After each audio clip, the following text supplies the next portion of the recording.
So ನಮಗೆ ಈಗ ಇರುವಂಥ ಪ್ರಶ್ನೆಯೇ ಅಂದರೆ ಮುಂಚೆ ನೀವು ಹೇಳಿದ ಹಾಗೆ ಹೊರಗಡೆ ಕರ್ನಾಟಕದ ಸಿನಿಮಾಗಳು ಕಳೆದ 1 ಅಥವಾ 2 ದಶಕದ ನೋಡ್ತಾ ಇದ್ರೆ ಅಷ್ಟು ಸದ್ದು ಮಾಡಲಿಲ್ಲ. KGF ಇಂದ ಶುರುವಾಯಿತು, ಆ ಒಂದು ಈಗ ಪ್ಯಾನ್ ಇಂಡಿಯಾ ಅನ್ನುವಂಥದ್ದು ಬಂದಿರೋಂಥದ್ದು. ಈಗ ಅಲ್ಲಿಯ ಜನ ಕನ್ನಡ ಇಂಡಸ್ಟ್ರಿ ಹೇಗೆ ನೋಡ್ತಾರೆ? ತುಂಬ ಇಂಟ್ರೆಸ್ಟ್ ಇದೆ ಅವರಿಗೆ, ಯಾಕೆಂದರೆ KGFನ ಭಾಳ ಮೆಚ್ಚಿದ್ದಾರೆ. ಆ್ಯಕ್ಚುಲಿ ಸೌತ್ ಸಿನಿಮಾಯಿಂದ ಅಂದರೆ ಇವಾಗ ಮುಂಬೈಯಲ್ಲಿ ಒಂದು ಆಡಿಯನ್ಸ್ ಇದ್ದಾರೆ, ಆಮೇಲೆ ಇನ್ನೊಂದು ಮುಂಬೈ ಸಿನಿಮಾ ಜಗತ್ತಿನವರು ಅಷ್ಟೇ. ಸೌತಿಂದ ಒಂದು ಸ್ವಲ್ಪ ತೆಲುಗು ಆಗಲಿ, ತಮಿಳಾಗಲಿ, ಕನ್ನಡ ಆಗಲಿ, ಮಲಯಾಳಂ ಆಗಲಿ ಕಾನ್ಸೆಪ್ಟ್ಸ್ಗಳು ಸ್ವಲ್ಪ ಬೇರೆ ಥರ ಇದೆ, ಅದು ಅವ್ರನ್ನ ಅಟ್ರ್ಯಾಕ್ಟ್ ಮಾಡ್ತಾ ಇದೆ. ಸೊ ಒಂಥರ ಬಾಕ್ಸ್ ಆಫೀಸಲ್ಲಿ ಕಾಂಪಿಟೇಷನ್ ಇರೋದು ಒಳ್ಳೆಯದೇ, ಇದರಿಂದ ಸಿನಿಮಾಕ್ಕೆ ಒಳ್ಳೇದಿದು. ಯಾಕಂದರೆ ನಾವು ಅವರಿಂದ ಅವರು ನಮ್ಮಿಂದ ಕಲಿಯೋದು ಭಾಳಷ್ಟಿದೆ, ಇದು ಒಳ್ಳೆಯದೇ. ಸೊ ಇದು ಪ್ಯಾನ್ ಇಂಡಿಯಾ ಕಾನ್ಸೆಪ್ಟ್ ಬಂದಿದ್ದು ಒಳ್ಳೆಯದೇ, ಯಾಕಂದರೆ cinema should be without any language barriers ಆ ಥರ ಇರಬಾರ್ದು. ಎಲ್ಲನೂ ನಮ್ಮ ಸಿನಿಮಾನೇ. ಸೊ ಇದು ಈ ಥರ ಒಂದು ಫೈನಾನ್ಷಿಯಲ್ ಸಕ್ಸಸ್ ಬಂದಾಗ ಇಟ್ ಓಪನ್ಸ್ ಡೋರ್ಸ್. ಅಂದರೆ ಇನ್ನೂ ಜನರು ಈ ಥರ ಸಿನಿಮಾ ನೋಡಬೇಕು. ಈಗ ಕಾಂತಾರದಿಂದ ಕಾಂತಾರ ಒಂದು ಕಾನ್ಸೆಪ್ಟು ಅವರಿಗೆ ತುಂಬ ಇಷ್ಟ ಆಗಿದೆ, ಫಸ್ಟ್ ಕಾನ್ಸೆಪ್ಟು. ಸೊ ಎರಡನೇದು ಬರಬೇಕಾದ್ರೆ ಒಂದು ಮೋಸ್ಟ್ ಆ್ಯಂಟಿಸಿಪೇಟೆಡ್ ಫಿಲ್ಮ್ ಆಗಿತ್ತು. ಹಾಗೆ ಪುಷ್ಪ ಜೊತೆನೂ ಆಗಿದೆ. ಹೀಗೆ ಇಲ್ಲಿನ ಕಥೆಗಳು ಬೇರೆ ನೆಲೆಗಳಿಗೆ, ಬೇರೆ ಆಡಿಯನ್ಸಸ್ ನೋಡಿ, ಬೇರೆ ಭಾಷೆ ಪರಭಾಷೆ ಗೊತ್ತಿರೋರು, ನಮ್ಮ ಕನ್ನಡ ಭಾಷೆ ಅರ್ಥ ಆಗದೇ ಇರೋರು ನೋಡಿ ಮೆಚ್ತಾ ಇದ್ದಾರೆ. ಸೊ ಇದು ಇನ್ನೂ ಬೆಳಿಬೇಕು. ಇನ್ನು ಅವ್ರ ಸಿನಿಮಾ ನಮ್ಗೆ ಅರ್ಥ ಆಗದಿರೋ ನಾವು ನೋಡಿ ಅದನ್ನು ಬೆಳೆಸಬೇಕು. ಇದೆಲ್ಲ ಸಿನಿಮಾಗೆ ಒಳ್ಳೆಯದು. ಆಮೇಲೆ ನೋಡಿ, ಈಗ ಕೆರಡಿಯಲ್ಲಿ ಹುಟ್ಟಿದಂಥ ಅಥವಾ ಒಬ್ಬ ಕೋಸ್ಟಲ್ ಏರಿಯಾದಿಂದ ಬಂದಂಥ ರಿಷಬ್ ಶೆಟ್ರು ಇವತ್ತಿಷ್ಟು ದೊಡ್ಡ ಮಟ್ಟದಲ್ಲಿ ಯಶಸ್ಸನ್ನು ಕಂಡಿದ್ದಾರೆ. ಇದು ಆಮೇಲೆ ಈಗ ನಿಮ್ಮ ಎಲ್ಲರ ಬೆಳವಣಿಗೆಯನ್ನು ನೋಡಿದಾಗ ನೀವು ಇಲ್ಲಿಂದ ಹೋಗಿ ಯು ಆರ್ ನಥಿಂಗ್, ನೀವು ಇಲ್ಲಿಂದ ಹೊರಟುವಂಥ ಸಂದರ್ಭದಲ್ಲಿ ಮುಂಬೈಯಲ್ಲಿ ಹೋಗಿ ನಿಮ್ಮದೇ ಆದಂಥ ಒಂದು ಹೆಜ್ಜೆಯನ್ನು ಇಡಬೇಕಾದಾಗ ಸಾಕಷ್ಟು ಕಷ್ಟ ಆಗಿರುತ್ತೆ. ಇದು ಸಹಜವಾಗಿ ಸಾಕಷ್ಟು ಜನರಿಗೆ ಸ್ಫೂರ್ತಿ ಕೂಡ ಕೊಡುತ್ತೆ. ಯಾವುದೋ ಒಂದು ಕುಶಾಲನಗರದಲ್ಲಿರೋ ಒಬ್ಬ ಪ್ರತಿಭಾವಂತ ಯುವಕನಿಗೋ ಅಥವಾ ರಾಯಚೂರಲ್ಲಿರುವಂಥವ್ರಿಗೋ, ಬೀದರಲ್ಲಿ ಇರುವಂಥವ್ರಿಗೆ ಅನಿಸುತ್ತೆ ನಾನು ಬಂದು ಮಾಡಬೇಕು ಅಂತ ಅನಿಸಿಕೆ. ಓಕೆ, ಏನು ಪ್ರಿಪ್ರೇಷನ್ ಬೇಕು? ಅದು ಮೈಂಡ್ ಸ್ಟ್ರಾಂಗ್ ಆಗಿರಬೇಕು. ಶ್ರಮ ಪಡಲಿಕ್ಕೆ ಒಂದು ಶ್ರಮ ಅಂದರೆ ಕೆಲವೊಬ್ಬರು ಶ್ರಮ ಎಲ್ಲ ಈಸಿಯಾಗಿ ಆಗಬೇಕು ಅಂತ ಇರುತ್ತೆ, ಅದು ಆಗೋದಿಲ್ಲ. ನೀವು ಶ್ರಮ ಪಡಬೇಕು. ಕೆಲವೊಂದು ಇದು ಸಿನಿಮಾ ರಂಗದಲ್ಲಿ ಹೇಗೆಂದರೆ ನೀವು ಭಾಳ ಶ್ರಮಿಕರಾದ್ರೂ ಭಾಳ ಕಷ್ಟಪಟ್ಟು ನೀವು ಮಾಡ್ತಿರೋ, ತುಂಬ ಟ್ಯಾಲೆಂಟೆಡ್ ಆಗಿದ್ರೂ ನಿಮ್ಗೆ ಏನು ಬೇಕಾಗಿದೆ ಅದು ಸಿಗೋದಿಲ್ಲ. ಅದು ಸ್ವಲ್ಪ ಒಂದು ಅದೃಷ್ಟ ಇರಬೇಕು, ಒಂದು ಕಾಲ ಕೂಡಿ ಬಂದಾಗ ಇರಬೇಕು. ಅವಕಾಶ ಸಿಗ್ಬೋದು, ಸಿಕ್ಕದೇನೂ ಇರ್ಬೋದು. ಆದ್ರೂ ನೀವು ಬಂದು ಇಲ್ಲಿ ಪ್ರಯಾಸ ಮಾಡ್ತೀರಾ, ಅದೆಲ್ಲ ಇದೆ. ನೀವು ಸಿನಿಮಾ ರಂಗದಲ್ಲೆಲ್ಲ ಇದ್ದವರು, ನಿಮಗೆ ಗೊತ್ತಿದೆ ಎಷ್ಟು ಕಷ್ಟ ಇದೆ ಈ ಇಂಡಸ್ಟ್ರಿಯಲ್ಲಿ ಅಂತ. ಸೊ ಏನು ಬೇಕೋ ಅದು ಹಿಟ್ ಫ್ಲಾಪ್ ಎಲ್ಲ ನಮ್ಮ ಜೀವನದಲ್ಲಿ ನಡೀತಾನೆ ಇರ್ತದೆ. ಬಟ್ ಒಂದು ಮಾನಸಿಕ ಶಕ್ತಿ ಇರಬೇಕು. ನಾವು ಸಾಧನೆ, ನಾನು ಇವರು ರಿಷಬ್ ನೋಡ್ತೀನಲ್ಲ, ಮೊದಲನೇ ಸಿನಿಮಾ ಆದಮೇಲೆ ಅವರು ಒಂದು ಬಜೆಟ್ ಸಿನಿಮಾ ಮಾಡ್ತಾಯಿದ್ರು. ಸಡನ್ನಾಗಿ ಕಾಂತಾರ ದೊಡ್ಡ ಸಕ್ಸಸ್ ಆಯಿತು. ಅದಾದಮೇಲೆ ಅವ್ರ ಮೇಲೆ ಪ್ರೆಷರು, ಸ್ಟ್ರೆಸ್ಸು, ಅಭಿನಯನೂ ಮಾಡಬೇಕು, ನಿರ್ದೇಶನವೂ ಮಾಡಬೇಕು, ದೊಡ್ಡ ಕಾಸ್ಟು, ಬಜೆಟು ದೊಡ್ಡದು, ಸಿನಿಮಾ ಎಕ್ಸ್ಪೆಕ್ಟೇಷನ್ ಇದೆ ಜನರಿಗೆ. ಮೊದಲನೇ ಸಿನಿಮಾ ಥರನೇ ಇರಬೇಕು, ಅಷ್ಟೇ ಇಷ್ಟ ಆಗಬೇಕು, ಅದ್ರದ್ದು ಕ್ಲೈಮ್ಯಾಕ್ಸ್ ಹಿಂಗಿತ್ತು ಹಂಗಿತ್ತು, ಇದರಲ್ಲೂ ನಮ್ಗೆ ಅದೇ ಬೇಕು, ಒಂದು ಎಕ್ಸ್ಪೆಕ್ಟೇಷನ್ ಇರುತ್ತೆ. 250 ದಿವಸ ಶೂಟ್ ಮಾಡಿದ್ದೀವಿ, ಅದ್ರ ಮೇಲೆ ಅದ್ರ ಪ್ರಿಪ್ರೇಷನ್ ಇತ್ತು. 3 ವರ್ಷ ಅವರು ಜೀವನದ 3 ವರ್ಷ ಕೊಟ್ಟಿದ್ದಾರೆ, ಎಷ್ಟೆಲ್ಲ ಶ್ರಮ ಪಟ್ಟಿದ್ದಾರೆ. ಅದು ಮಾಡಲಿಕ್ಕೆ ಇಲ್ಲಿ ಶಕ್ತಿ ಇಲ್ಲ ಅಂದರೆ, ಇದು ಬಲ ಇಲ್ಲ ಅಂದರೆ ಆಗೋದಿಲ್ಲ. ಶಾರೀರಿಕ ಬಲ ಅಲ್ಲ, ಮಾನಸಿಕ ಬಲ ಇರಬೇಕು. ನಾವು ಮಾಡಬೇಕು, ನಾವು ಸಾಧಿಸಬೇಕು. ಏನೇ ಕಷ್ಟ ಬಂದ್ರೂ ನಾವು ಅದು ಪರಿಹಾರ ಹುಡ್ಕೊಂಡು ಅದು ಬ್ರೇಕಿಂಗ್ ಥ್ರೂ ದ ಬ್ಯಾರಿಯರ್ಸ್ ಅಂತ ಹೇಳ್ತಾರಲ್ಲ, ಅದನ್ನು ಮಾಡ್ಕೊಂಡು ಹೋಗಬೇಕು ಅಂತ. ಅದು ನಾನು ಕಣ್ಣಾರೆ ನೋಡಿದ್ದೀನಿ. ಈಸ್ ಅ ಗ್ರೇಟ್ ಇನ್ಸ್ಪಿರೇಷನ್ ನಮಗೆಲ್ಲ, ನನಗೂ ಇನ್ಸ್ಪಿರೇಷನ್. ನೀವು ಫಸ್ಟ್ ಡೇ ಮುಂಬೈಗೆ ಹೋದಾಗ ಅಂದರೆ ನೀವು ಅವಕಾಶ ಸಿಕ್ಕ ಮೇಲೆ ಮುಂಬೈಗೆ ಹೋಗಿದ್ದ ಅಥವಾ ಅಲ್ಲಿ ಹೋಗಿ? ಇಲ್ಲ, ಅಲ್ಲಿ ಹೋಗಿ ನಾನು ಅವಕಾಶ ಹುಡುಕಿದೆ. ಅದು ಹೇಗಿತ್ತು ಅಲ್ಲಿ ಫಸ್ಟ್ ಹೆಜ್ಜೆ ಇಟ್ಟಾಗ ಮುಂಬೈಗೆ? ನಿಮ್ಮ ಬಸ್ನಿಂದನೋ ಅಥವಾ ಫ್ಲೈಟಿಂದ? ಫ್ಲೈಟಿಂದ ಮೀನು ವಾಸನೆ ಬಂತು. ಮೀನು ವಾಸನೆ ಬಂತು ಅಲ್ಲಿ ಎಲ್ಲ ಕೋಸ್ಟಲ್ ಅಲ್ಲ. ಅದಕ್ಕೆ ನಾನು ನನಗೆ ನಾಟಕದವರೆಲ್ಲ ಸ್ವಲ್ಪ ಕೆಲವೊಂದು 4-5 ಜನ ಗೊತ್ತಿದ್ದರು.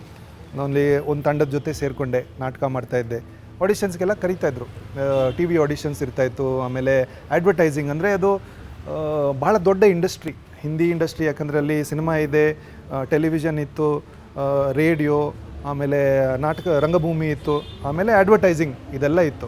ಸೊ ಇದರಲ್ಲೆಲ್ಲ ನಮಗೆ ಆಡಿಷನ್ಸ್ ಕರೀತಾಯಿದ್ರು. ಸೊ ನಾನು ಹೋಗ್ತಾಯಿದ್ದೆ. ನಾನು ಜಾಸ್ತಿ ಹೋಗ್ತಾ ಇರಲಿಲ್ಲ, ನನಗೆ ಆಡಿಷನ್ಸು ಅಷ್ಟೇ ಇಂಟ್ರೆಸ್ಟ್. ನೋಡ್ತೇನೆ ಇದು ಯಾವ ಥರ ಇದು ಪಾತ್ರ, ಈ ಥರ ಇದ್ರೆ ಇಂಟ್ರೆಸ್ಟ್ ಇಲ್ಲ ಅಂದರೆ ನಾನು ಹೋಗ್ತಾ ಇರಲಿಲ್ಲ. ಸೊ ಹಾಗೆ ಹೋಗ್ತಾ ನನ್ನ ಮೊದಲನೇ ಆಪರ್ಚುನಿಟಿ ಸಿಕ್ತು. ಕಲ್ಕಿ ಪರಿಚಯ ಆದರು. ಕಲ್ಕಿ ಮೂಲಕ ಅನುರಾಗ್ ಕಶ್ಯಪ್ ನನ್ನ ಆಡಿಷನ್ ತೊಗೊಂಡ್ರು. ದಟ್ ಗರ್ಲ್ ಇನ್ ಯೆಲ್ಲೋ ಬೂಟ್ಸಲ್ಲಿ ಅವರು ನನಗೆ ಒಂದು ಪಾತ್ರ ಕೊಟ್ಟರು. ಅದು ಆ್ಯಕ್ಚುಲಿ ಕನ್ನಡದಲ್ಲಿ ನನ್ನ ಮೊದಲನೇ ಪಾತ್ರ. ಅದು ಕನ್ನಡ ಸಿನಿಮಾ ಅಲ್ಲ, ಅದು ಹಿಂದಿ ಸಿನಿಮಾ.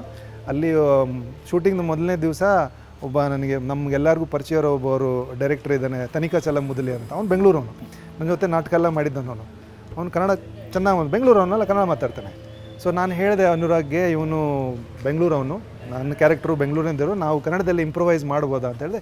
ಧಾರಾಳವಾಗಿ ಮಾಡಿ ಅಂತ. ನಾವು ಬಿಟ್ಟಿದ್ದು ಕನ್ನಡದಲ್ಲಿ ಬೇರೆ ಡೈಲಾಗ್ಸ್ ಇಂಪ್ರೊವೈಸ್ ಮಾಡಿಬಿಟ್ಟಿದ್ದು. ಸೊ ಕನ್ನಡದಲ್ಲಿ ಮೊದಲನೇ ಸಿನಿಮಾ, ಆ್ಯಕ್ಚುಲಿ ಕನ್ನಡದಲ್ಲಿ ಪಾತ್ರ ನಂದು, ಅದು ಕನ್ನಡ ಸಿನಿಮಾದಲ್ಲಿ ನನ್ನ ಮೊದಲನೇ ಹೆಜ್ಜೆ ಕಾಂತಾರ. ಸೊ ಹೀಗೆ ಮಾಡ್ತಾ ಮಾಡ್ತಾ ಅದರಿಂದ ಇನ್ನೊಂದು ಆಪರ್ಚುನಿಟಿಯಿಂದ ಇನ್ನೊಂದು ಆಪರ್ಚುನಿಟಿ. ನಿಜ ಹೇಳಬೇಕಂದ್ರೆ ಅಷ್ಟೊಂದು ಕಷ್ಟಪಡಲಿಲ್ಲ ನಾನು ಹೋದಾಗಲೂ ಅಷ್ಟೇ. ನನಗೊಂದು 30 ವಯಸ್ಸಿತ್ತು. ಸೊ ಸ್ವಲ್ಪ ದುಡ್ಡು, ಅದು ಕಾಸಿನ ಬಗ್ಗೆ ಎಲ್ಲ ಇತ್ತು. ಅದು ಅಷ್ಟೊಂದು ಇರಲಿಲ್ಲ. ಸ್ಟ್ರಗಲ್ ಅಂತ ತುಂಬನೇ ಸ್ಟ್ರಗಲ್ ಮಾಡಿದವರೆಲ್ಲ ಇದ್ದಾರೆ. ನನಗೆ ಅಷ್ಟೊಂದು ಕಷ್ಟ ಆಗಿಲ್ಲ.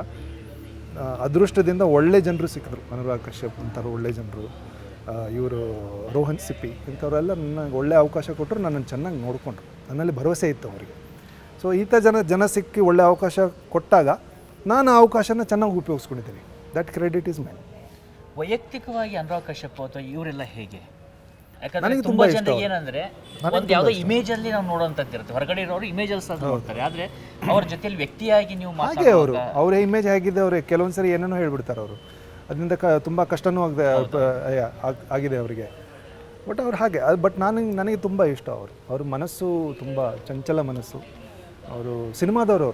ಅವರು ನನಗೆ ಅದೇ ಮೇನ್ ನಮ್ಮ ಬಾಂಡ್ ಏನಂದರೆ, ಅವರು ಸಿನಿಮಾದವರು, ಸಿನಿಮಾ ಪ್ರೇಮಿ, ಸಿನಿಮಾ ಬಗ್ಗೆ ಅವ್ರ ಜೀವನನೇ ಸಿನಿಮಾ ಬಗ್ಗೆನೇ ಅವರು ಸಿನಿಮಾಗೆ ಕೊಟ್ಬಿಟ್ಟಿದ್ದಾರೆ. ಸೊ ಹಾಗಿರೋರಿಗೆ ನನಗೆ ತುಂಬ ನನ್ನ ರೆಸ್ಪೆಕ್ಟು. ನನಗೆ ಅದು ಯಾವತ್ತೂ ಕಳ್ಕೊಳ್ಳಲ್ಲ. ಹಾಂ, ಕೆಲವೊಂದು ಸರಿ ಇದು ಮಾತುಕತೆ ವಿಷಯದಲ್ಲಿ ಕೆಲವೊಂದು ಸರಿ ಬೇರೆ ಬೇರೆ ವಿಚಾರಗಳು ಇರ್ತದೆ. ಅವ್ರ ವಿಚಾರ ಬೇರೆ, ನನ್ನ ವಿಚಾರ ಬೇರೆ ಅಂತ. ಬಟ್ ಅವರು ಹೃದಯದಲ್ಲಿ ತುಂಬ ಒಳ್ಳೆಯವರು. ನಿಮಗೆ ಇಷ್ಟು ದಿನದಲ್ಲಿ ಕಳೆದ 18 ವರ್ಷ, ನೀವು ಮುಂಬೈಗೂ 18 ವರ್ಷ ಆಗಿದೆ ಅನ್ಸುತ್ತಲ್ವಾ? 17 ವರ್ಷ ಆಗಿದೆ. 18 ವರ್ಷ. ಯಾವತ್ತಾದ್ರೂ ಸಿನಿಮಾ ರಂಗದಲ್ಲಿ 14 ಸಾಕು ಅನ್ಸಿದೆ? ಇಲ್ಲ, ಇದುವರೆಗೂ ಅನಿಸ್ಲಿಲ್ಲ. ಇನ್ನು ಮುಂದೆ ಅನಿಸ್ಬೋದು, ಆಗ್ಬೋದು. ಸುಸ್ತಾಗಿ ಇಲ್ಲ ಹೇಳಲಿಕ್ಕೆ ಆಗೋದಿಲ್ಲ. ಮಾಡ್ತಾ ಒಂದು ದಿವಸ ಸಾಕಪ್ಪ, ಸುಸ್ತಾಯಿತು, ಬೇಡ ಅಂತ. ಆವಾಗ ಏನು ಮಾಡ್ತೀನಿ ಗೊತ್ತಿಲ್ಲ, ನೋಡೋಣ. ಸೊ ಇಷ್ಟು ದಿನದ ಒಂದು ಎಕ್ಸ್ಪೀರಿಯೆನ್ಸ್ ಆಯಿತು. ಈಗ ನಿಮಗೆ ಇದೊಂದು ಹೊಸ ಅಧ್ಯಾಯ ಶುರು ಆದಂಗೆ ಅನ್ಸುತ್ತೆ ಏನಾದರೂ? ಹಾಗೇನು ಅನಿಸ್ತಾ ಇಲ್ಲ ನನಗೆ. ಇರ್ಬೋದು ಏನೋ. ನೀವು ಹೇಳ್ತಾ ಇದ್ದೀರಾ, ಅದಕ್ಕೆ ನಾನು ಯೋಚನೆ ಮಾಡ್ತಾಯಿದ್ದೀನಿ. ಅದೇ ನಾನು ಒಳಗಡೆ ಹೇಳ್ತಾ ಇದ್ದೆ ಒಂದು ಲೈನು, ಎಲ್ಲರಿಗೂ ಬಿಡ್ತಾ ಇದ್ದೀನಿ ನಾನು. ಸಿನಿಮಾ ಎಲ್ಲಿ ಕರ್ಕೊಂಡು ಹೋಗುತ್ತೆ ನಾನು ಅಲ್ಲಿ ಹೋಗ್ತೀನಿ. ಈ ಥರ ನಾನು ಯೋಚನೆ ಮಾಡ್ತಿರ್ಲಿಲ್ಲ. ಯಾಕಂದರೆ ಕಲಾವಿದ ವೈಯಕ್ತಿಕವಾಗಿ ಗುಲ್ಶನ್ ಏನೇ ಇದ್ರೂ ಕಲಾವಿದವಾಗಿ ನಮ್ಮೂರು ಅಂತೇಳಿ ಫ್ಯಾನ್ಸ್ ಒಪ್ಕೊಂಡ್ರು ಅಂದರೆ ದೇ ಡಿಮಾಂಡ್ ಫ್ರಮ್ ಯು ಅಲ್ವಾ? ಡಿಮಾಂಡ್ ಮಾಡ್ತಾರೆ, ನನಗೆ ಬೇಕು ನಿಮ್ಮಿಂದ ಇನ್ನೂ. ಅಂಗಡಿ ಓಪನ್ ಆಗಿದೆ, ಅದು ಯಾವತ್ತೂ ಓಪನ್ ಆಗಿದೆ. ಅಂದರೆ ಅದು ನಾನು ಹೇಳಿದ್ನಲ್ಲ, ನಾನು ಸುಮ್ಮನೆ ಅಂಗಡಿ ಓಪನ್ ಆಗಿದೆ ಅಂದರೆ ಯಾವ್ದು ಬಂದರೆ ಅದು ಮಾಡೋದಿಲ್ಲ. ನನಗೆ ಇಂಟ್ರೆಸ್ಟ್ ಇರಬೇಕು. ನನಗೆ ಇಂಟ್ರೆಸ್ಟ್ ಇದ್ದರೆ ಇದು ಪಾತ್ರ, ಇದು ಒಳ್ಳೆ ಪ್ರಾಜೆಕ್ಟು, ಇದು ಒಳ್ಳೆ ಕಥೆ, ಅದಕ್ಕೆ ನಾನು ಸೇರ್ಕೋಬೇಕು ಅಂತ ಹೇಳಿದ್ರೆ ನಾನು ಡೆಫಿನೆಟಾಗಿ. ನೀವು ಅವಾಗ ಇನ್ನೊಂದು ಹೇಳ್ತಿದ್ರಿ, ಯಾವ ಭಾಷೆಯಲ್ಲೂ ಬೇಕಾದರೂ ಮಾಡ್ತೀನಿ. ತಮಿಳು, ತೆಲುಗು ಆಗಲಿ, ಮಲಯಾಳಂ ಅಷ್ಟೊಂದು ಚೆನ್ನಾಗಿ ಮಾತಾಡ್ಲಿಕ್ಕೆ ಬರೋದಿಲ್ಲ ನನಗೆ. ಬಟ್ ಒಳ್ಳೊಳ್ಳೆ ಸಿನಿಮಾ ಮಾಡ್ತಾರೆ ಸರ್. ಬ್ಯೂಟಿ ಅಂದರೆ ಜಯರಾಮ್ ಸರ್ ಜೊತೆ ನಾನು ಒಂದು ಇಂಟರ್ವ್ಯೂಲ್ ನೋಡ್ತಿದ್ದೆ. ನೀವು ಅವರು ಮಲಯಾಳಂ, ನೀವು ತಮಿಳಲ್ಲಿ ಮಾತಾಡ್ತಿದ್ರಿ. ಅವತ್ತು ಅಂದರೆ ಆ ಭಾಷೆಗಳನ್ನ ಆಚೆ ಕಲಾವಿದರನ್ನ ಹೇಗೆ ಒಗ್ಗೂಡಿಸುತ್ತೆ ಕಲೆ ಅಂತ. ಎಲ್ಲ ನಮ್ಮ ನೆಲೆ, ಎಲ್ಲ ನಮ್ಮ ಭಾಷೆಗಳು. ನಾವು ಸಿನಿಮಾದವರು, ನಮಗೆ ಎಲ್ಲ ನಮ್ಮದೇ. ನೀವು ಅವಾಗ ಇನ್ನೊಂದು ಹೇಳ್ತಿದ್ರಿ ನನಗೆ ಚೈಲ್ಡ್ ಬಗ್ಗೆ. ಅಂದರೆ ನಿಮ್ಗೆ ಆ ಕಾನ್ಸೆಪ್ಟ್ ಹೇಗೆ, ಅಂದರೆ ನಿಮ್ಮ ಥಾಟ್ ಪ್ರೊಸೆಸ್ ಏನದರಲ್ಲಿ? ಅಂದರೆ ಈಗ ನಮಗೆ ಮಗು ಬೇಕು ಬೇಡ, ಅಥವಾ ಅದು ಆ ಥಾಟ್ ಪ್ರೊಸೆಸ್? ನನಗೆ ಅದೊಂದು ಇದಿಲ್ಲ. ಅಂದರೆ ಅಪ್ಪ ಆಗಬೇಕು ಅಂತ ಏನೋ ಅಷ್ಟೊಂದು ಇದಿಲ್ಲ. ಸ್ವಲ್ಪ ಸೆಲ್ಫಿಶೇ ನಾನೇ ಏನೇನೋ ಮಾಡಬೇಕು, ನನ್ನ ಜರ್ನಿ ಇನ್ನೂ ಮುಂದುವರಿತಾ ಹೋಗಬೇಕು ಅಂತ ಒಂದು ಎಕ್ಸ್ಟ್ರಾ ಜವಾಬ್ದಾರಿ ತೊಗೋಬೇಕಾಗುತ್ತೆ. ಯಾಕಂದರೆ ಒಂದು ಸರಿ ಮಗು ಆದರೆ ಆ ಮಗು ಜವಾಬ್ದಾರಿ ತೊಗೋಬೇಕು. ಅದರಿಂದ ಲೈಫ್ ತುಂಬ ಚೇಂಜ್ ಆಗ್ತದೆ. ಅದು ಮಾಡ್ಕೋಬಾರ್ದು. ಒಂದು ಫ್ರೀಡಮು ಇರಬೇಕು. ಅಂದರೆ ಇವಾಗ ನಮ್ಮ ತಂದೆ ತಾಯಿ ಪರ್ಟಿಕ್ಯುಲರ್ಲಿ ಅವ್ರ ಹೆಲ್ತು ತುಂಬ ವರ್ಷಗಳಿಂದ ಸರಿ ಇಲ್ಲ. ಆ ಜವಾಬ್ದಾರಿ ನನ್ನ ಮೇಲೆ ಇದೆ. ಈಗ ಅಪ್ಪನಿಗೆ ಸ್ವಲ್ಪ ಆಕ್ಸಿಡೆಂಟ್ ಆಗಿ ಸ್ವಲ್ಪ ಅವ್ರದ್ದು ಹೆಲ್ತು ಜವಾಬ್ದಾರಿನೂ ನನ್ನ ಮೇಲೆ ಬಂದಿದೆ. ಸೊ ಇದು ತಗೊಳ್ಳೇಬೇಕು ಜವಾಬ್ದಾರಿ. ಮಾಡಿಲ್ಲ ಅಂದರೆ ಅದಾಗಲ್ಲ, ಮಾಡಲೇಬೇಕಾಗುತ್ತೆ. ಸೊ ಈಗ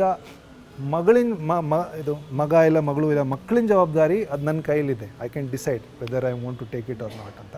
ನನಗೆ ಅನಿಸ್ತದೆ ನನಗೆ ಬೇಡ ಇದು ಅಂತ. ಅದು ನನ್ನ ಪರ್ಸ್ನಲ್ ಒಪಿನಿಯನ್, ವೈಯಕ್ತಿಕ ಒಪಿನಿಯನ್. ಅಲ್ಲ, ಇವತ್ತಿನ ಸಂದರ್ಭದಲ್ಲಿ ನೋಡಿದಾಗ ಇನ್ಕ್ಲೂಡಿಂಗ್ ಮೀ ನಾವು ಹೇಳಿದ್ರೆ ಮದುವೆನೇ ಆಗಬಾರ್ದು ಅಂತ ನನಗೆ ಇಲ್ಲ. ನನಗೆ ಅದು I believe in marriage. I like being married. I like it. ಯಾಕಂದ್ರೆ ನಾನು ತುಂಬ ಜನರನ್ನು ನೋಡ್ತೀನಿ. ಅಂದರೆ ಎಲ್ಲೋ ಒಂದು ಕಡೆ ಒಂದು ಸರಿ ಮದುವೆ ಆಯ್ತಾ, ನಾನು ಮ್ಯಾರಿಡೆ ಆಗೋಯ್ತು ನಂದು. ಅದು ಲೀಗಲ್ ಸ್ಟೇಟಸ್ ಏನೇ ಇರಲಿ, ನಾನು ಮ್ಯಾರಿಡ್. ಅಲ್ಲ, ಬಟ್ ಅಂದರೆ ಇವತ್ತಿನ ಜನ್ರೇಷನ್ ನಾನು ನೋಡ್ತಾ ಇದ್ದಾಗ ತುಂಬ ಜನ ನನ್ನ ಫ್ರೆಂಡ್ಸಲ್ಲೇ ನೋಡ್ತಾ ಇದ್ದಾಗ ಮ್ಯಾರೇಜ್ ಬಗ್ಗೆ ಥಾಟ್ ಪ್ರೊಸೆಸ್ಸೇ ಚೇಂಜ್ ಆಗಿದೆ. ಹೌದು ಆಗಿದೆ. ಅಲ್ಲ ಅಂದರೆ ಸ್ಟ್ರಗಲ್ ಆಗ್ತಿದೆ ಅನ್ಸುತ್ತಲ್ವಾ? ಒಂದು ಏಜ್ ಓಲ್ಡ್ ಬಿಲೀಫ್ಸ್ ಬದಲಾಗ್ತಾ ಇರುವಂಥ ವಾತಾವರಣ, ಅಥವಾ ಎಲ್ಲೋ ಒಂದು ಆ ಕನ್ವರ್ಸೇಷನ್ ಇರ್ಬೋದು, ಅಥವಾ ಅದಕ್ಕೆ ಎಲ್ಲೋ ಒಂದು ಒಳಗಡೆ ಸಂಘರ್ಷ ಆಗ್ತಾ ಇದೆ ಅನ್ಸುತ್ತೆ. ಇರ್ಬೋದು ಪ್ರೆಷರ್ಗಳು, ಏನೇನೋ ಪ್ರೆಷರ್ಗಳು. ನಮ್ಮ ಅಪ್ಪನ ಕಾಲದಲ್ಲಿ ಅವರು ಆಫೀಸ್ ಬೆಳಿಗ್ಗೆ ಹೋಗಿ ಸಾಯಂಕಾಲ ಬರ್ತಾಯಿದ್ರು, ಆಫೀಸ್ ಮನೆಗೆ ಬರ್ತಾ ಇರಲಿಲ್ಲ. ಈಗ ಮನೆಯಲ್ಲೇ ಆಫೀಸ್, ಏನೇನೋ ಪ್ರೆಷರ್ಗಳು ಇರ್ತಾಯಿದೆ. ಇವಾಗ ನಾವು ಬಯೋಲಾಜಿಕಲಿ ನಾವು ಕೀಪಪ್ ಮಾಡೋಕ್ಕಾಗ್ತಾ ಇಲ್ಲ. ಗೊತ್ತಿಲ್ಲ ನನಗೆ ಇದ್ರ ಬಗ್ಗೆ ಜಾಸ್ತಿ ಅಷ್ಟೊಂದು ಏನೂ ಅಭಿಪ್ರಾಯ ಇಲ್ಲ. ಐ ಥಿಂಕ್ ಜನರ ಚಾಯ್ಸು. ನಾವು ಮದುವೆ ಬೇಕು ಅಂದರೆ ಮಾಡ್ಕೊತಾರೆ. ಹಾಗೆ ಹೇಳಿ ಅಂದರೆ ಎಲ್ಲರೂ ಇದೇ ಥರ ಯೋಚನೆ ಮಾಡ್ತಾರೆ ಅಂತ ಏನಿಲ್ಲ. ಸಾಕಷ್ಟು ಜನ, ಮೆಜಾರಿಟಿ ಎಲ್ಲರೂ ಮದುವೆ ಕಾನ್ಸೆಪ್ಟಲ್ಲಿ ಬಿಲೀವ್ ಮಾಡ್ಕೊಂಡಿದ್ದಾರೆ, ಪರಿವಾರನೂ ನಡೆಸ್ತಾ ಇದ್ದಾರೆ, ಮಕ್ಕಳು ಆಗ್ತಾಯಿದೆ. ಹಾಗೇನು ಪಾಪ್ಯುಲೇಷನ್ ಏನು ಕಮ್ಮಿ ಆಗ್ತಾಯಿಲ್ಲ, ಮ್ಯಾರೇಜಸ್ಸು ಒಂದು ನಿಲ್ತಾ ಇಲ್ಲ. ಇದನ್ನು ನೀವು ಮೆಂಟಾಲಿಟಿ ಹೇಳ್ತಾ ಇರೋದು ಇವತ್ತು ಒಂದು ಕರೆಕ್ಟೇ, ಅದು ಇದೆ, ಸಾಕಷ್ಟು ಜನರಲ್ಲಿ ಇದೆ. ನನಗೆ ನಿಮ್ಮ ಮಾತುಗಳನ್ನ ಕೇಳ್ತಾ ಇದ್ದಾಗ, ಅಂದರೆ ನಿಮ್ಮ ಸಾಕಷ್ಟು ಸಂದರ್ಶನಗಳನ್ನ ನೋಡಿದ್ದೀನಿ, ಇವತ್ತು ನೀವು ಮಾತನಾಡ್ತಾ ಇದ್ರು ನೋಡಿದರೆ, ನೀವು ಮೋಸ್ಟ್ಲಿ ನಮಗೆ ಮ್ಯಾನೇಜ್ಮೆಂಟಲ್ಲಿ ಹೇಳ್ತಿದ್ರು ಒಂದು ಕಿಸ್ ಅನ್ನೋ ಅಂತ ಒಂದು ಫಿಲಾಸಫಿ ಇದೆ ಅಂತ. ಹೌದಾ? ಹಾಗೆ ಹೇಳಿದ್ರೆ short and simple. Keep it short and simple ಅಂತನಾ? ಅಂದರೆ ತುಂಬ ಕ್ಲಮ್ಸಿ ಮಾಡ್ಕೊಳ್ಳೋಗತ್ತೆ ಇಲ್ಲ ಲೈಫ್ ಸ್ವಲ್ಪ. ಲೈಫ್ ಏನಂದರೆ ನಾವು ಕೀಪ್ ಇಟ್ ಶಾರ್ಟ್ ಆ್ಯಂಡ್ ಸಿಂಪಲ್ಲಾಗಿ ಪ್ರಯತ್ನ ಮಾಡಬೇಕು.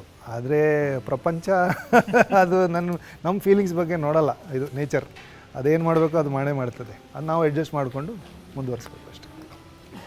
So thank you so much Gulshan. ತುಂಬ ಖುಷಿ ಆಯಿತು ನಿಮ್ಮನ್ನು ಭೇಟಿಯಾಗೋದು, ತುಂಬ ಖುಷಿ ಆಗೋದು. ನೀವು ಸಿನಿಮಾದವರೇ ಆಯಿತಾ? ನೀವು ಅಲ್ಲಿ ಇಲ್ಲಿ ಹೋಗಿದ್ದೀರಾ, ನೀವೆಲ್ಲ ಸುತ್ತಾಡಿ ಸಿನಿಮಾಗೆ ವಾಪಸ್ ಬರ್ತೀರಾ, ಗೊತ್ತು.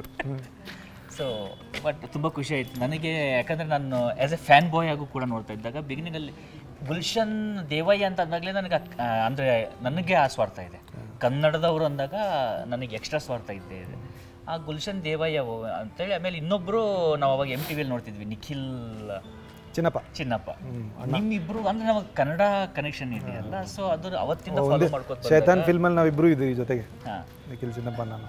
ಸೊ ಅವತ್ತು ಫಾಲೋ ಮಾಡ್ಕೊಂಡು ಬಂದಿದ್ದು ಇವತ್ತಿನವರೆಗೂ ಬಂದಾಗ ನಿಮ್ಮ ಜೊತೆ ನಿಂತು ಮಾತಾಡೋದು ನಿಜಕ್ಕೂ ಕೂಡ ಖುಷಿ ಆಗ್ತಾ ಇದೆ. ಬಟ್ ನನಗೆ ಕನ್ನಡದಲ್ಲಿ ನೀವು ಬೇಕು ಅನ್ನೋಂಥ ಸ್ವಾರ್ಥನೂ ಇದೆ. ಬರೋಣ ಸರ್, ಅಂಗಡಿ ಓಪನ್ ಆಗಿದೆ. Thank you so much. Thank you very much.